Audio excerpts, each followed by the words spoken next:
Hello दोस्तों, स्वागत है आपका हमारे चैनल पर। मेरा नाम राजेश है और मैं अपने माता पिता का लाडला और एकलौता बेटा हूँ। मैं पढ़ने में बहुत तेज था। जब मैं अपनी पढ़ाई पूरी कर ली तब मैंने नौकरी करने की सोची और जल्द ही शहर में मुझे एक अच्छी कंपनी में नौकरी भी मिल गई। शहर में मेरे एक दूर के रिश्तेदार रहते थे। उनका नाम रमेश था। मैं उनको मौसा जी कहता था। जब माँ ने उनके घर में रहने की बात की तो मैं मान गया। मेरे मौसा जी की कोई भी औलाद नहीं थी। उनकी शादी को करीबन 10 साल हो गए थे।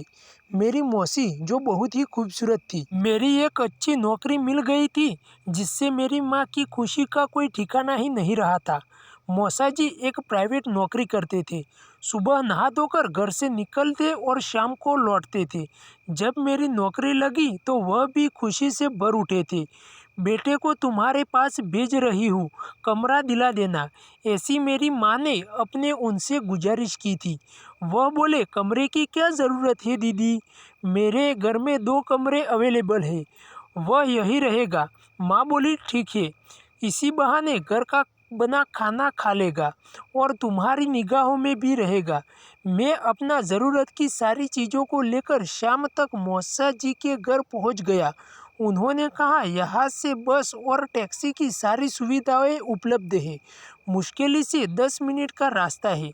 तुम्हारी कंपनी में कल सुबह चलकर तुम्हारी ज्वाइनिंग करवा देंगे और मैं एक दिन की छुट्टी लेता हूँ और तुम्हारे साथ चलकर तुम्हारी कंपनी भी देख लूँगा। दूसरे दिन सुबह मैं अपने मौसा जी के साथ अपनी कंपनी में चला जाता हूँ और अपनी नौकरी की ज्वाइनिंग करवा लेता हूँ। शाम को जब मैं घर आया तो मेरी मौसी ने हमारे लिए खाना बनाया था, तो हम सब ने मिलकर खाना खाया। सुबह मैं जब नौकरी के लिए निकलता तो मौसी जी हल्का नाश्ता करके मुझे टिफिन दे देती थी। एक दिन जब मैं ऑफिस के लिए निकला तो मौसी बाथरूम में नहा रही थी और तो और उनके बाथरूम का दरवाज़ा भी बंद नहीं किया था। ऑफिस जाते समय अचानक मेरी नज़र उन पर पड़ जाती है।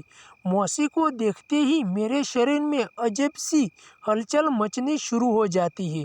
तभी अचानक से मौसी की नज़र भी मुझ पर पड़ती है तो मैं शर्माते हुए वहाँ से निकल जाता हूँ।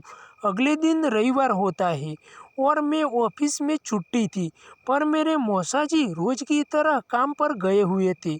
मैं भी सुबह सुबह शहर में घूमने के लिए निकल जाता हूँ और दोपहर को घर लौटता हूँ।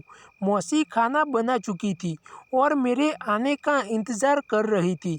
मैं जैसे ही घर में एंटर हुआ तो मेरी मौसी मुझसे कहती है कि आओ मेरे लाल, खाना खा लो। मैंने कहा, थोड़ी देर रुकिए मौसी। ऐसा कहकर मैं अपने कमरे में हाथ पैर धोने के लिए निकल जाता हूँ। फिर मौसी मेरे लिए खाना परोसने लगी। मैं टेबल पर बैठा हुआ था। उस दिन मौसी ने नाइटी पहनी हुई थी। अचानक से मेरी निगाहें मौसी के गोरे पैरों पर पड़ती है। तभी मौसी मुझसे कहती है कि तुझे देखना ही है तो अच्छे से देख ले। मौसी की ऐसी बातों पर मुझे अजीब सा महसूस होने लगा और मैं फटाफट से खाना खाकर बाहर निकल जाता हूँ। मुझे मौसी का ऐसा बर्ताव समझ में ही नहीं आया। उस दिन मैं रात को देर से घर आया और खाना खाकर सो गया। अगले दिन सुबह मैं देर से उठता हूँ तो मौसी बोली, रात को बाहर गए हुए थे, थक गए हो क्या जो इतनी देर से जागे। मैं मौसी को कोई भी जवाब नहीं देता हूँ और मुझे समझ में नहीं आ रहा था कि मौसी मेरे साथ ऐसा बर्ताव क्यों कर रही है। उस दिन भी मैं ऑफिस में जाता नहीं हूँ और दोपहर का खाना खाने के बाद मैं बिस्तर पर लेटकर आराम कर रहा था। तभी मौसी ने मुझे आवाज़ दी। मैं उठकर गया तो चौंक गया। मौसी बाथरूम में नहा रही थी और वह मुझे कहती है कि उस दिन चोरी छुपे जो देख रहा था अब आप देख ले।